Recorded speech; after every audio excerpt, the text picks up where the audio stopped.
Welcome to this video. Yeah, this is about round 5 of Tata Steel 2013, and this round saw the clash of the two tournament leaders, world champion Vishy Anand against world number 1 by rating Magnus Carlsen, and unfortunately it wasn't such a thrilling game, which also might be due to the fact that if you read on the tournament side that Carlsen obviously wasn't feeling so well today. He even consulted a doctor in the morning. Maybe, I don't know, caught some cold or something on the free day, or ate something which he didn't really handle so well. You don't know, but those things are human. They happen, and sometimes they really influence the games. But nevertheless, Carlsen being black, certainly he didn't really mind the draw. Let's say this way, he certainly wouldn't play some swashbuckling stuff to try to surprise Anand. Okay, we had a Petrov. Maybe this is really due to the fact that Carlsen wasn't feeling so well. It's not exactly the kind of opening where you fight for something. I mean, for some sharp play where you can win, but it's really a solid line.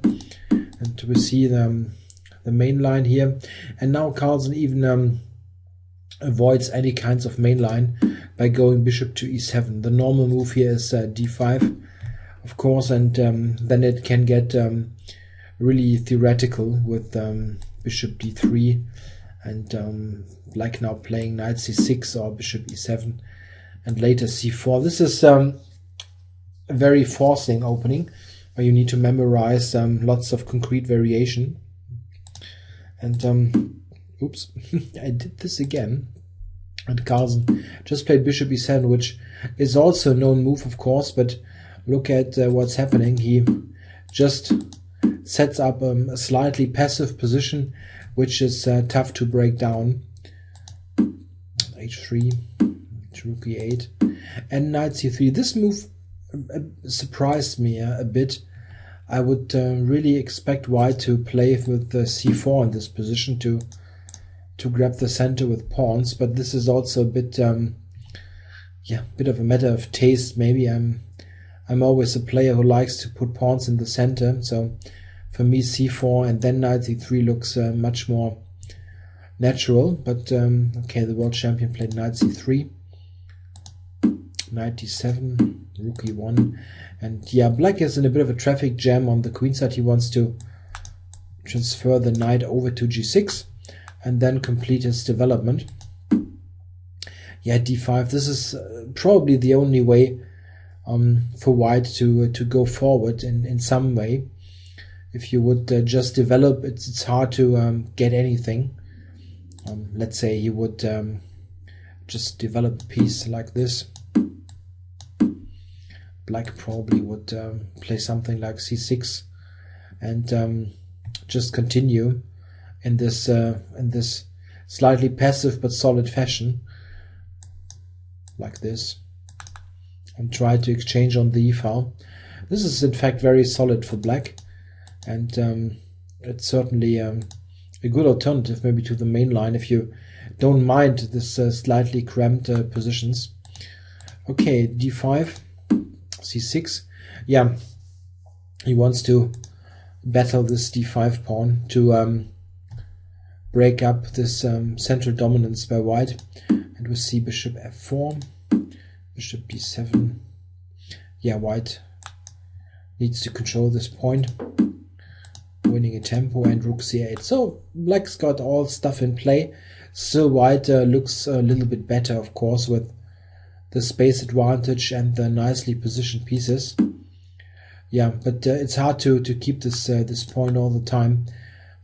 Black was intending to probably take, and we get a similar position like in the game. This looks like white should be able to preserve a little something, but in the game it didn't really materialize. White took, and bishop takes. yeah, no alternative here. You cannot give up d6. Bishop takes, and now it looks like this pawn is weak. In fact, black instantly advances it to d5, and now we have got an isolated pawn position in which this is the weak spot in black's camp. But he's got some things going for him as well. Got a possible knight e4 move, or he can activate the bishop on some squares. I don't think that white should have too much here. Black isn't bad in development also. Rook on the c file already. So this should be very slightly better for white at best. Let queen d3, queen b6. Yeah, and here in this position, Anand took on d5. Here maybe is the point where you should or could look for improvements for white, as this capture doesn't really led to anything. Could think about just centralizing, but it's not clear that white has got anything concrete going for him. Yeah, this is one of those positions which is white has some kind of symbolic advantage, but it's really not much. Black is very, very solid. I think something like this was more testing, though.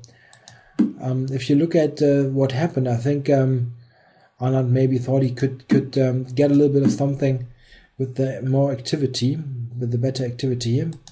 Look at this. And now black, in order to main material equality, needs to grab. Look at this, rook c2 was also a possibility, but maybe it is not as good. Knight e5 is a bit annoying. If you look at this, a possible rook to e1 is annoying on the e file. So he took on b2, rook a b2, queen takes, and rook takes, and probably Anand hoped that he would have something here, but in fact it doesn't materialize. Rook d8, queen b3. Yeah, there is not much else. Where else would you go? Queen b3, queen takes, a takes b. Yeah, and here the draw was already agreed on. I would say probably Anand's proposal, as it was his move last. Yeah, there simply is not much going on here. Black can play bishop c5, which he certainly would have done, and keep this pawn safely protected. Also, you've got a possible bishop b6, sort of anchoring it on b6, and there's not much going on the queen side. The only thing you have to see here is knight g5. Maybe Anand could have tried this, but here black needs to find the strong move, rook to d5, attacking this knight, with the point that knight takes f7 is answered by rook f8, and this knight doesn't have any squares. It has e5, but this leads to a problem on the f2 square, with bishop and rook staring down. So after this, white needs to go b4, and we have some operation like this coming with complete equality.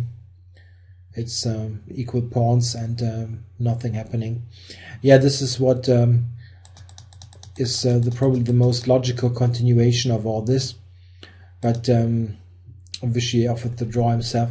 I don't know. I didn't see any footage. Maybe Carlsen was really so well positioned. I mean, from the health perspective, that Vichy didn't want to torture him longer. He's really a nice guy. Probably this is a possibility, really. But I don't know what was happening. A bit of a disappointment. You would have hoped for fireworks, but it sometimes happens. If you watch other sports, those big clashes on paper sometimes a real disappointment as players or teams neutralize each other.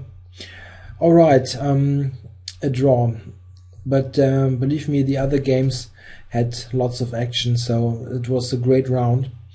Let's go to Karyakin against Giri next. Karyakin playing d4, slight surprise. He is an e4 player, but he varies once in a while with d4 to be unpredictable or less predictable. And Giri, g6 signaling for Grünfeld. And f3, this somewhat exotic looking line has become pretty much mainstream nowadays, especially after Anand used it in the World Championship match against Gelfand. And Giri actually played the pure Grünfeld move, d5. Black has other options. If just for the black player, if you want something creative, then knight c6 is a cool idea. The idea being after e4 to go e5, and you've got a completely un-Grünfeld position, but it's very dynamic and interesting. Okay, but Giri played d5, the main move, and now we have this typical pawn center, but white has played f3 instead of knight c3, which means that the knight cannot capture on c3, needs to go back, and this is all very standard. Queen d2. Yeah, here black has many options. He went knight c6, attacking d4, and white played long castle, the sharpest move. And here black again has a couple of alternatives. He played queen d6, which is preparing rook d8, increasing pressure on d4. I looked this up before I did the video to get some idea about this, because frankly speaking I have no idea about this opening, especially considering if you look at the following moves: knight b5, queen d7, this has been played before, f4, and queen e6, and this looks completely weird to me. It's so far off my usual chess taste that I have absolutely no idea what's going on. Let's say knight c7, is this a move? Queen takes here, and the problem is after knight takes a8, there's knight a5, and black is even winning. Yeah, there's really weird things in chess theory nowadays. Knight c7 seems to be bad. The other move you could look at is of course d5, but then black can take here, and now bishop f5 leads to disaster. So queen e6, a purely tactical move. White returns and covers the two pawns, and black now uses the gained control over c4 to plonk in this knight, and white doesn't take it. He rather gives up this bishop than the f1 bishop. And to make things worse, I mean, just from a aesthetic point of view, black now played knight a8 to a5, and this is really weird chess in my book. But okay, it is obviously working. I mean, black is not blown off the board. He now attacked the center with c5. At last, something I do understand. e5, and now black clarified the situation a bit with taking. Yeah, the point is the knight is attacking on e3, so that there's no great discovery by this knight. And if white would try to prepare this, like knight f5, let's say he would play here, then black has the tactical shot bishop g4. This is annoying, cannot take here because of checkmate. This one. And if you go here, then you really didn't gain much. Black can just move the queen and intend to even use the b pawn. It's not great. So he went knight f5 instantly, and black took it, and white returned. So white has this idea, and this is coming. And now black simply returned, amazingly. The point of this is that now white can play knight f6 check, which looks good at first sight, the kind of move that you play instantly in blitz. But let's say black takes. I mean, let's say it's the only move. Takes, rook takes, rook takes. And white has won the queen, but it's a question if this really helped him. He probably needs to take now. And now black has all kinds of active ideas. He can go bishop here, rook c8, or knight d4. And this, in fact, looks pretty good for black. I think I would prefer black in this position. It's probably around equal, but just it seems easier to play. Yeah, queen d8 and just g3, strengthening the position. Yeah, it's remarkable. Giri was down to 16 minutes here, so this was the main problem, I would say. White again can win the queen, but it's simply, yeah, it's similar to the situation I described earlier.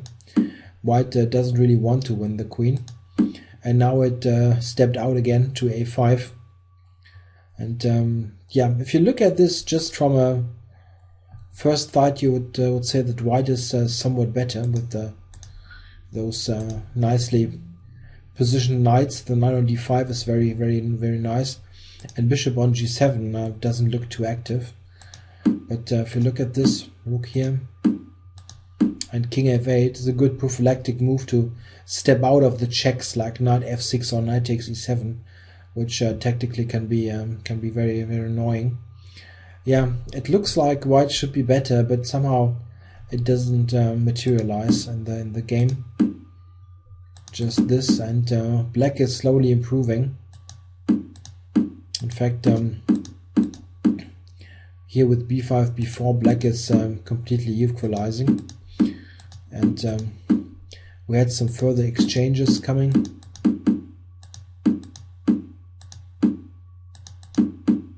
Yeah, and now a draw was agreed.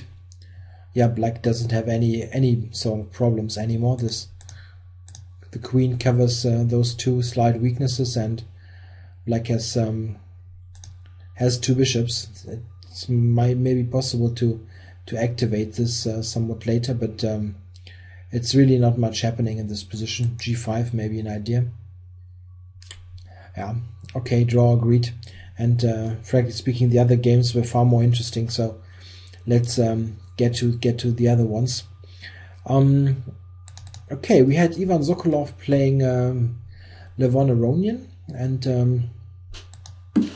Sokolov playing d4 as usual, but Levon coming up with a surprise. He plays the Grunfeld, which he sometimes does, but not very often.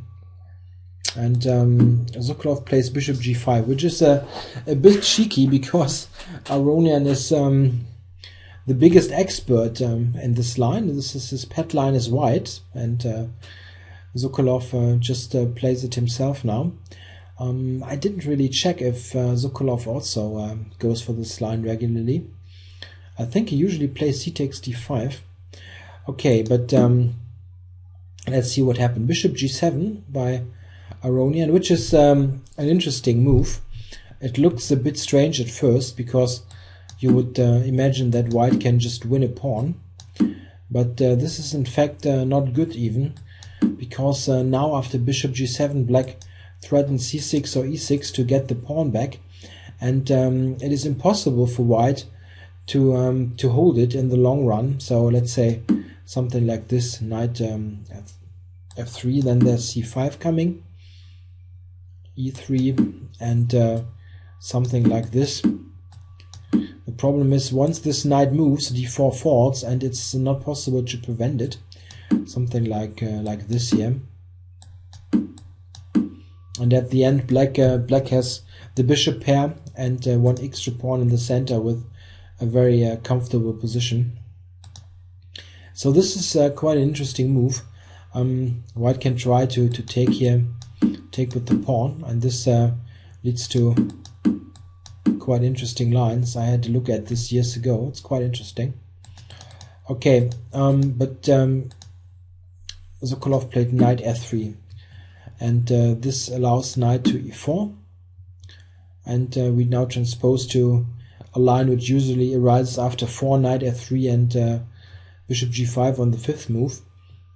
Bishop f4, and takes. I'm not quite sure what Sokolov's preparation was.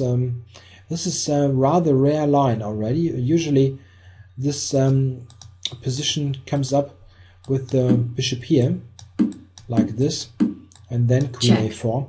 In the game we had the same position Check. with the bishop here, and this is really somewhat different, as the bishop on h4 at least puts some pressure on the 7 pawn. The bishop on f4 is not doing much, really. And frankly speaking, I don't really get White's opening idea. If you look in a couple of moves, it looks like he simply has nothing but problems. Played e4 now. Could also consider just to take with the queen, and maybe this was a wiser decision. Just playing for a solid simple position like c5, e3, keeping a small but stable center. Look what's happening. He played e4, c5, bishop takes. Certainly the more ambitious choice, but look here. Yeah, the problem is he now castled, and this surrenders the bishop pair. If you but if you look at this, what should White do? If you want to keep the bishops, let's say you move the bishop back in preparation, then there's this nasty shot, and you have problems. e4 is hanging, and yeah, what should you play? If queen c2, then there's knight e6, and this knight just helps to win a pawn. It looks grim. Here White needs to play something very unnatural, like giving up the bishop. This feels like something White certainly didn't intend. And here Black should be fine already with the 2 bishops. Played b6. White played d5. Yeah, an important point is that if White would try to capture here, that Black doesn't really need to worry about this, because this opens up the position for the bishops, and you can easily sacrifice a pawn here on the queen side. For example, with bishop e6, or even bishop to b7, c7. There are ideas like queen c8 also, something like this. All right, but White played the more ambitious move d5, which was answered by e6. Yeah, typical, attacking this the center. h3. Yeah, probably because of this possibility after an exchange, but it looks very slow for White. e5. Yeah, and now it's a question. What should White play? He played bishop g5, which looks like a big mistake. And probably White already is in slight trouble. But yeah, probably rook d1. Some move like this. It's better than the game. Yeah, this much is clear, but it's not fun to play. Let's say takes, and bishop a6. It's also not particularly great, but maybe something like this is a better chance than the game. At least you've got a d-pawn, and those pawns are not ideally placed. In the game, after bishop g5, there was just f6. This is hanging, and bishop a6 threatening to win the exchange. And yeah, what should White do? He tried to capture, and probably miscalculated somewhere here. Not sure. Yeah, Aronian just went bishop a6, attacking the queen, and the problem is the move e7, check, which looks good. It's a check, right? But Black can simply take it, and in this position you still got the exchange hanging on f1 and the bishop. So black just wins huge material. So you cannot go e6 really, so he went queen to d5, but this just leads to an exchange of queens, and black takes the bishop, being an extra, having an extra piece now, just won the bishop. So this is really a weird game for a player of Sokolov's strengths. He must have miscalculated something around here, and certainly he wasn't satisfied with the position anyway. So in the game, let's jump ahead. Black just needed to mop this up swiftly, and he managed to do so quite quickly. Now he resigned. You cannot keep the pawns even. I mean, those two pawns are always a slight hope, but let's say d6. Black just goes rook e5 and attacks both pawns, both the pawn and the knight, and you will lose some of this material. So bit of a disaster for Sokolov, who's really a strong player. Alright, so next game, but good for Aronian. He really needed a win to get going into this tournament. He played a brilliant tournament last year, but didn't really get into the flow and up to now in this one. Okay, we had another game, Hu Yifan against Nakamura, which has a clear idea by Nakamura, I guess, win a game. This is sadly the case for Hu Yifan, who's a bit of an outsider in this field, and everyone wants to win against her. Maybe, I don't know, maybe it's a better strategy to play in a more solid fashion and try to let people play for a win, and in positions where it's not really feasible. But she's really fighting against those guys, setting up complicated positions, but it's not working up to now. Okay, Nakamura went for a Sicilian, and we got with the move or the transposition a dragon. Yeah, here Nakamura played the somewhat rare line with a6 and d6, and this is rarely played, and I'm very far away from being an expert, so I won't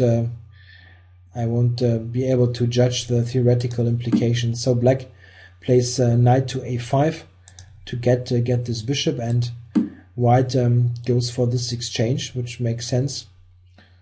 Black took, and now played e5, which is an interesting strategical concept, getting rid of the bishop on g7, which is basically a strong piece, but after the exchange, black is able to place this pawn on e5. Before, this would have killed the bishop, but now the bishop is off, so e5 looks good, and gets this knight away from the center, so drops back, and now b5.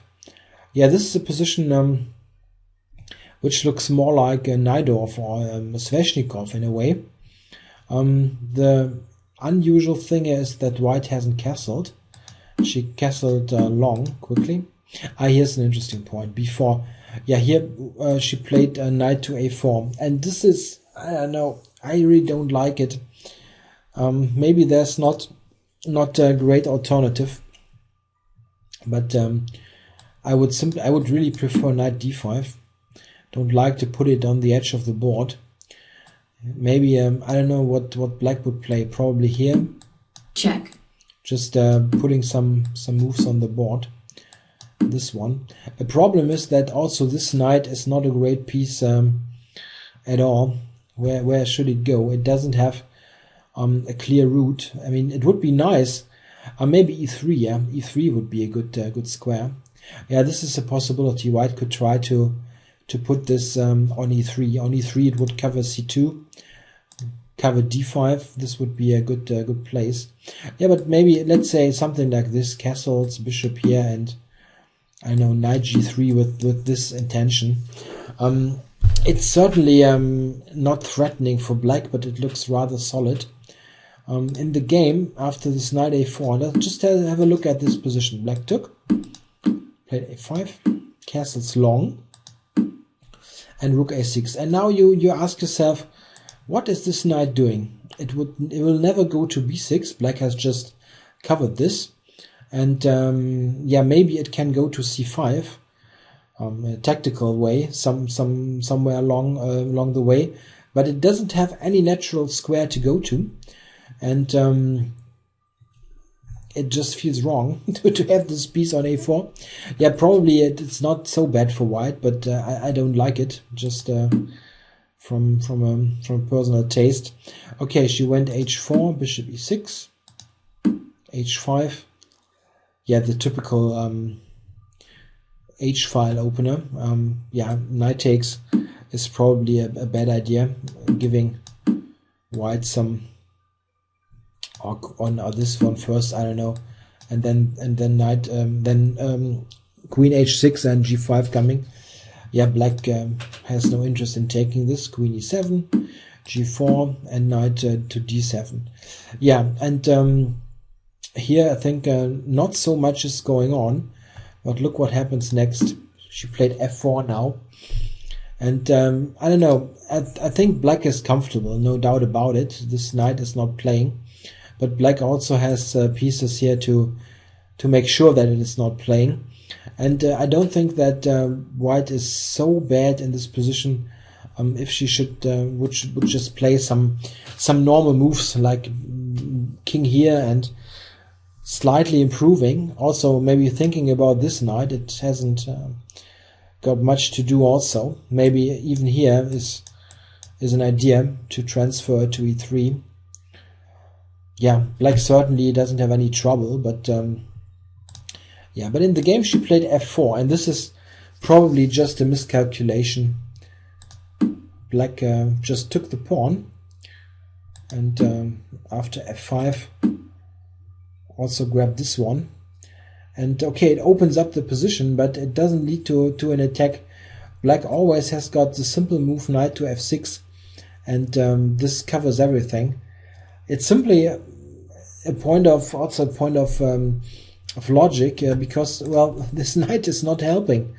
You play without this piece, and you only have one minor piece on e2 that is maybe helping in the attack, but this is really little. And look at this, g takes f, takes, and now black just went off the g file and covered this somewhat loose piece, and black is just a pawn up for nothing.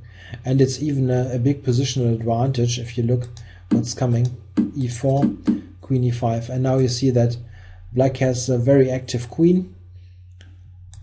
This knight is stable on f6, it cannot be attacked by a pawn, and g4 is just covered. It has even a great square on f3 coming.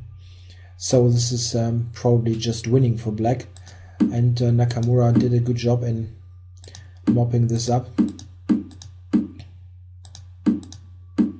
He had some alternatives, but this was always good for clear advantage. Look at this knight.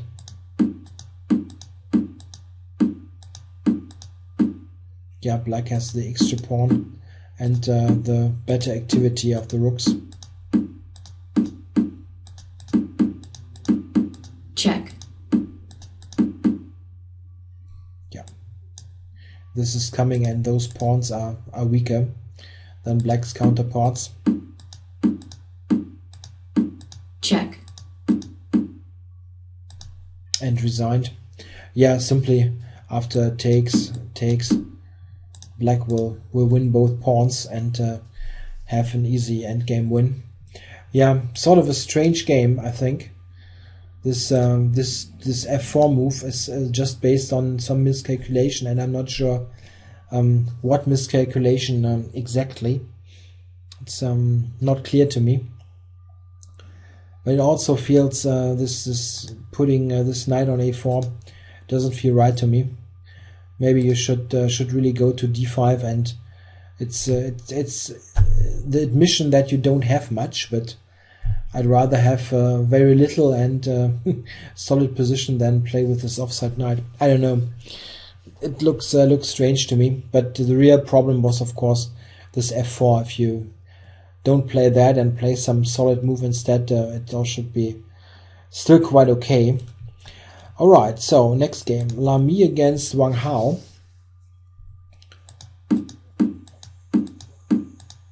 Check. The Bogo Indian. The Bogo Indian is rather rare guest at the top level. It's not so bad though.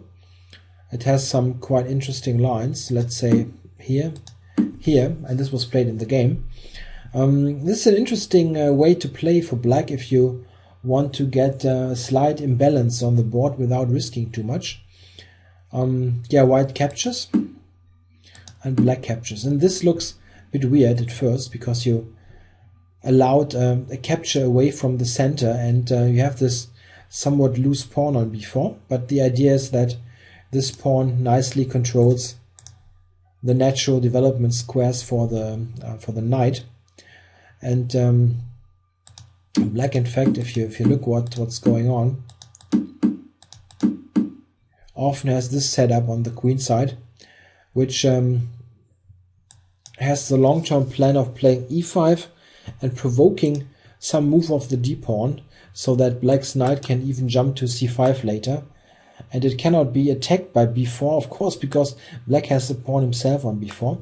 So this is a rather interesting strategical position, which black can play to get a little bit of an imbalance and try to play for a win. It's not better for black, I'm not saying this, but it's something where you can play for complications later. Yeah, queen c7. It all looked very standard. Rook d8 and now e5. Yeah, and I'm not so sure that I like white's play, but it probably wasn't so bad. Yeah, this is interesting. Black tickles this knight a bit and provokes this e4 move. Bishop g4, f3, another pawn move, and bishop d7. And I think in the next couple of moves, white simply goes wrong. It's maybe around here that you need to look for better setup. This e4 f3 is not too harmonious anyway, but if you look what happens, it really gets problematic. We have this exchange. Now, of course, d4 is hanging. White needs to do something. If he would try to protect it, then there's this annoying pin coming. It's not too great. And you don't want to play d5, as this concedes the c5 square. And black also has got rook a2 coming. So in the game he played queen b3, attacking this pawn, which black answered with the natural move queen b6. Yeah, and here d4 is just hanging this way, so white needs to do something radical, and he went c5. Black took it, and yeah, now white went for some complete transformation of the pawn structure, but this seems to lead to some trouble. If he would take here, then black doesn't have any particular problem. Let's say queen here, but it still looks fairly solid for white. In the game he played this, queen here, and now captured on e5, which leads to the rare occasion that you've got here 5 pawns, 5 against 3, against 3 against 1, and the issue is, queen here, the issue is that those pawns can be really quick, and white now needs to be very careful. In fact, what he was playing, I think, yeah, it's very close to a loss, and quickly. Maybe here there were alternatives like queen here. The idea being, if you look at this, to play something along these lines, keep the queens on. It's not a brilliant position also, but maybe this is better than the game. In the game he played queen here, b5, and knight d2, and then c4. And now you see that the queens get exchanged. He also could go to d6, by the way, which is somewhat better than the game, but also good for black. Here, the queens are off, and now you have got this essential problem. Those majorities on the king side, where both kings are, can sometimes be a dangerous weapon, like f4, f5, but this involves queens on the board, because you want to have some attack on the king later. And here, in this situation, there are no queens, so white will never get an attack with his pawns. On the other hand, black has this pawn mass and is very, very quickly in getting a passed pawn here, or even two passed pawns. And this is hard to stop. Look what's happening. And here we go. There's the first passed pawn, and black even has got two. And yeah, this is already gone. Not defensible. And it's also really easy. Black just needs to push the pawns, and in fact he played it rather nicely. After rook d8, he could also go for some covering move like bishop b7, but black doesn't even need this knight. He can just play g6. White Check. took it. King g7. Yeah, and now white needs to take care about the pawns, and yeah. He repositioned the bishop, rook to d7, knight here, and now the very cute finishing touch, Check. rook d1 check, and here after knight d1 c2 white resigned. And this is very cute. Now black threatens to queen in 3 ways, and 3 ways is really too much. Quite nice. So another nice win for Wang Hao. I think somewhere around here was White's mistake. Not 100% sure. Probably here queen c2 was better instead of queen e3. But I really don't like this e4 f3 thing. Maybe this already was a bit shaky. It seems to lead to a loose position in the center. Alright, still interesting, this game. Okay, so now let's go for Leko against Caruana.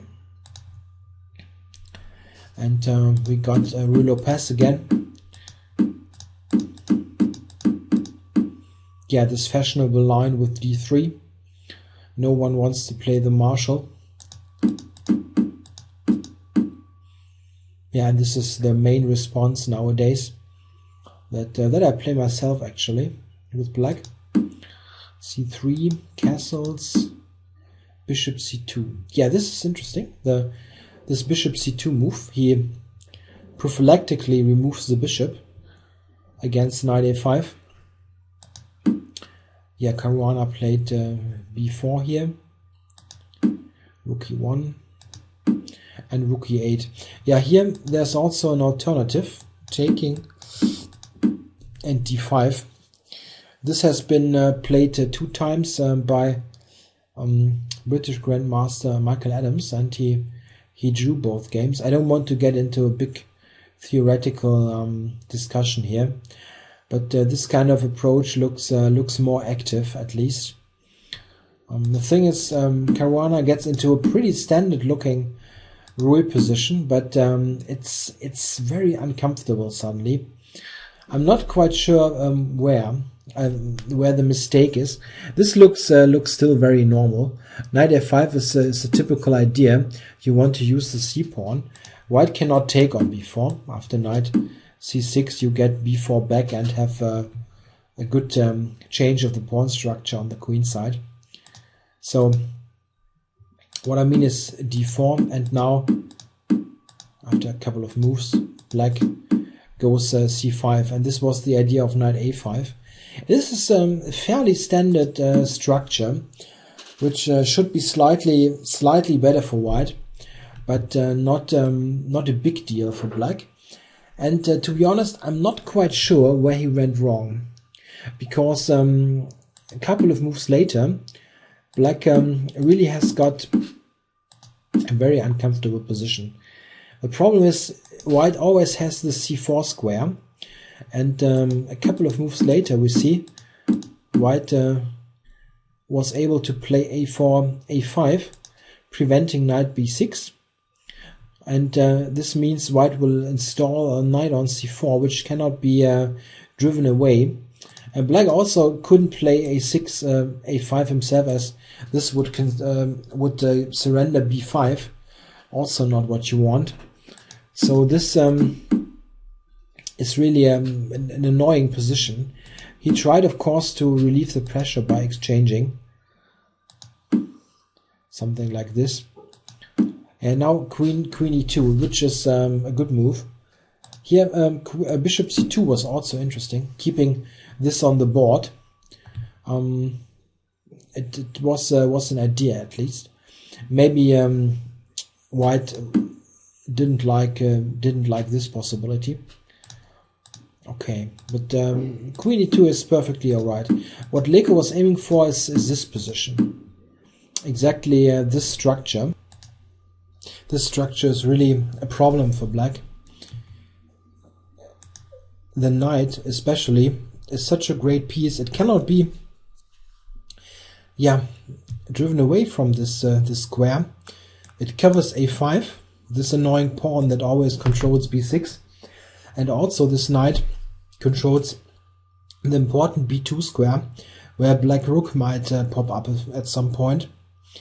And based on this, white's knight basically secures the whole queen side. The problem is that black has no play at all, and we see that he can not do much more than shuffling around. And as mentioned, I'm not quite sure how he got into this, where he could improve. I mean, this is not the kind of position you should get as black. It's not so bad, this whole setup, but somewhere along the last couple of moves he must have gone wrong. I'm not able to determine really, and the computer doesn't understand the position. Simply, it if you look at this with the computer, it will tell you that this is around equal, and this is complete nonsense. White is clearly better.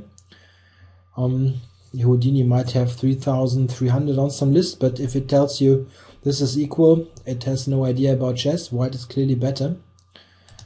All right, we can go ahead a couple of moves.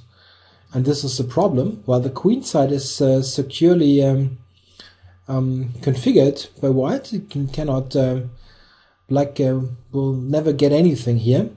White has chances on the king side. He plays f4 and can easily improve. Now allowing to recapture with the pawn if you want. He's got all the time in the world. King g2 and double up here. Okay, it's better to double on the g-file. No problem. White has all the time in the world. Or black can just shuffle. You have no way to alter the pawn structure as black. Taking on f4 is basically never an option. And what should you do? Cannot do much. While white is preparing the further advance on the king side. In fact, here white went for f5 and has this idea coming, while black is just passive. In fact, the computer still only gives white a very slight advantage, which is rather amazing. Okay, h4. Yeah, I think here he played queen d7 with little time on the clock. Probably the toughest defense here was the very, very passive, but maybe necessary knight to h7. The idea being to play bishop to e7 and play f6, which is super ugly, but at least it secures the king side for the time being. This is not easy to break down, actually. And probably what he should have done. In the game, it goes downhill very quickly. Queen d7, and now the very strong g4. The point is that black cannot capture on h4 because of g5. and there's nothing better than this. After which black cannot hold g7. If you would play g6 in this position, then queen h3 is deadly, with various threats. Rook here, or queen h6 and f6. It's too much. Note that really this knight is keeping everything under control. Rook b2, yeah, it's just captured, and black is toast here. So g4 was strong because it simply wins time. You don't need to waste any time to protect h4. You can just go ahead and push pawns. And Caruana, down to 2 minutes, now played this, which probably accelerates things, but you need to stop this, and this was the move that he could come up with in 2 minutes. And takes, and g5. Very strong logical play by Leko, opening it up. And now we see that the rooks are positioned excellently on the g file against the king. And h5. And after this simple capture, Caruana resigned. He simply has no move. White will just win with the kingside attack. What should black do here? If he would take on g6, there's various moves. You can just, if you want, drop this back and win those pieces on the g file. Black has no defense at all. Yeah, very nice strategical win by Leko, who really dominated this game. To be honest, as mentioned before, I'm not sure where black really went wrong. It was probably no big mistake, one big mistake, but a couple of small inaccuracies. What I do know is that this kind of position is a nightmare, and it also shows that computers sometimes still misjudge positions in quite dramatic fashion. To give this as equal or 0.2 or something is quite remarkable, as this is basically not playable for black. You will just suffer and maybe draw a couple of games but lose most of them. At least for a human, it's a torture to play this. All right, so we are through 6 games, and there's still 1 game open. Hare Krishna against Van Veli. Let's put this up, and this was also interesting. We had a good round today. Only on paper, most interesting game, Arnold Carlsen, was a slight disappointment. The rest was interesting chess. Okay, Hare Krishna playing e4 and an open Sicilian. Van Veli playing a6, the Khan variation. And now interesting move order wrinkle by Hare Krishna, bishop e2, which is a rare move. What white is trying to do is he wants to play knight c3 really, but after knight c3, black also has the ambitious setup with the immediate b5, and white probably wants to avoid this and plays bishop e2 first. If black now would play b5, white would have the option of attacking with a4, not immediately probably, but in the near future, attack this pawn, and this pawn is not able to attack a knight on c3. Simply the knight has not developed yet, and this means that b5 is pointless. Really, it's very often the case that b5 is a pointless move if there's no knight to attack. So this prevents the b5 line. Maybe an interesting move order for some people. Of course, it allows knight f6, knight c3, d6, and now we are back in a Scheveningen setup, which could also easily come from a knight off. In fact, Van Veli is a big expert on the knight off and also the Scheveningen. He played this really a lot in the past. Okay, we have a lot of well-known theoretical moves. This is well-known back from the 80s, really, from the classic Kasparov against Karpov games. In this case, it would be Karpov against Kasparov, Karpov being white and Kasparov playing black. Karpov played this classical setup with bishop e2 and bishop e3 almost exclusively against the Najdorf and the Scheveningen, influenced by his second Efim Geller, who basically is the godfather of this system. It looks slow, but in fact leads to very interesting, ambitious play, because white plays g4. It took him a while, but he does attack on the king side, g4, and this also intends to play g5, asking this knight where it should go. This means that black needs to drop this piece back to get a square on d7, so g5, knight d7, and now white goes bishop g2. The idea is to play rook f3 and rook h3, piling up against h7. Yeah, and this structure also was played in the final game of the 1985 World Championship match, where Karpov needed to win this game 24 to keep the title, but he didn't manage. Kasparov won and became the 13th world champion. So a really well-known kind of setup, which is very interesting to play, I think, for both sides. I do recommend this for white players. Okay, rook to h3. You want to get something on the h-pawn here. Yeah, preventing queen to h5. But the queen has a good square on h4 also. Alright. Not much choice, you need to cover this. Knight back to f8. And this is one key setup for black, this fianchetto and the knight on f8, covering the crucial squares here on the king side. Queen back to f2, attacking b6, and black went back. Yeah, here's a position where white could make a draw with queen h4, but of course he didn't intend this. He played for a further attack. Rook f1, preparing f5. So white has got his rooks and queen shifted against the king. Only the knights are a bit off here, keeping the queen side together, controlling the center. Yeah, I think here, next move, knight b4. To be honest, I don't like it.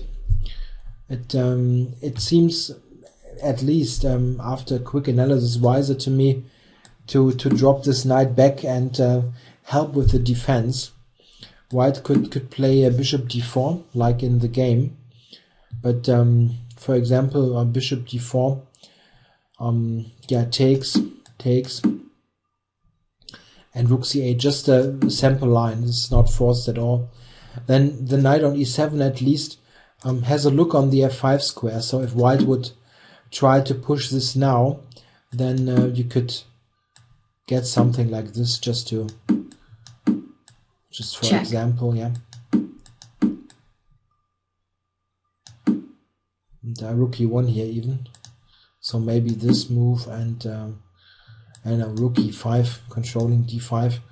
So the knight helped in defense, and this looks better to me than to place it on b4. If you look at the game, he played this, as mentioned, knight b4 move, and after bishop d4, black exchanged and went back with this piece, and well, this is already some sort of admission of failure, that you need to go back. I mean, you need to do this really because you need the defensive piece, but probably you should have gone to e7 in the first place. f5. Yeah, white needs to open up the f file, and this is an important move that maybe some more cautious players would shy away from, because you concede the e5 square. Black plays the knight on e5. It concedes this, of course, important central square, but without the f-pawn, you're not able to make any progress in this position. And this is why you must play it. You must give your rooks some purpose on these squares. So f5 is important, this push. Okay, knight to e5. And here Hare Krishna played queen to h4, which is of course, a logical move and probably also a good move. h5.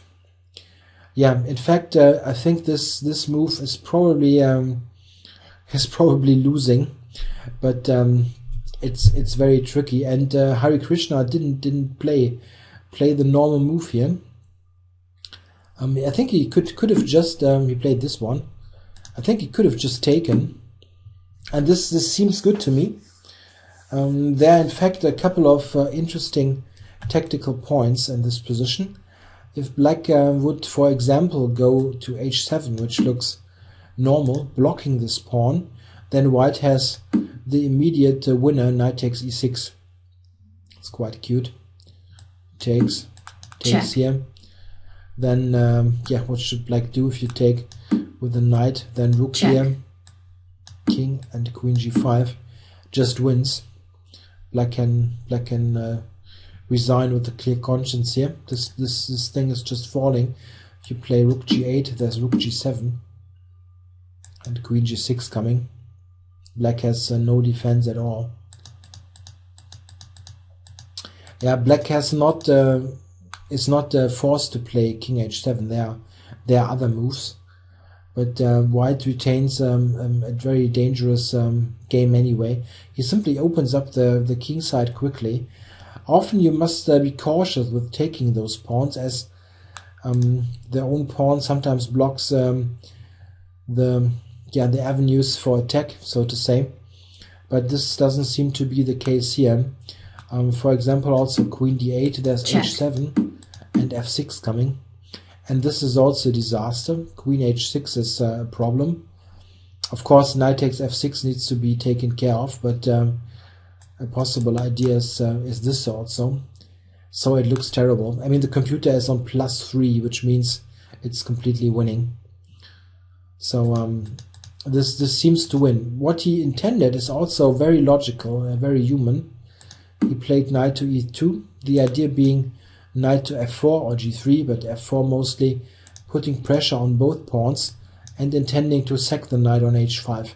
It looks super dangerous, and it is very dangerous. Yeah, let's see what happened. Black now took on f5 and knight f4. Yeah, and here we have the probably critical position of this game. Here Van Veli played with 15 minutes on the clock. He played king to g7, and I think at least this is what I came up with together with the computer. Black should probably, in very cold-blooded fashion, just take e4 and let white prove that he has something. The amazing thing about this is if white would now sacrifice on h5, which is certainly the idea. Takes. Black can play king f8, and white doesn't seem to have something decisive. Of course, it looks like dodging bullets with black, but I don't see anything. The computer also not. G6. There's rook e6. Can give this check. Play g7, but rook g6. There is no immediate win, it seems. But of course, I only looked a couple of minutes, so there maybe there is something, but but it's very understandable that black didn't really feel so confident in entering this. The problem is, though, what he played. He played king to g7, and look at this now. White has got this knight jump now. And okay, black needs to get rid of one knight at least. This is understandable. And now with the queen attacked, it grabbed on c2. This is also the best. Yeah, now white took on f5. And this is now a dream attacking position for white. He's got every piece in the attack. And there's still this idea in the position. I think it's really lost now. Rook c8. Knight f4, and this is not defensible anymore.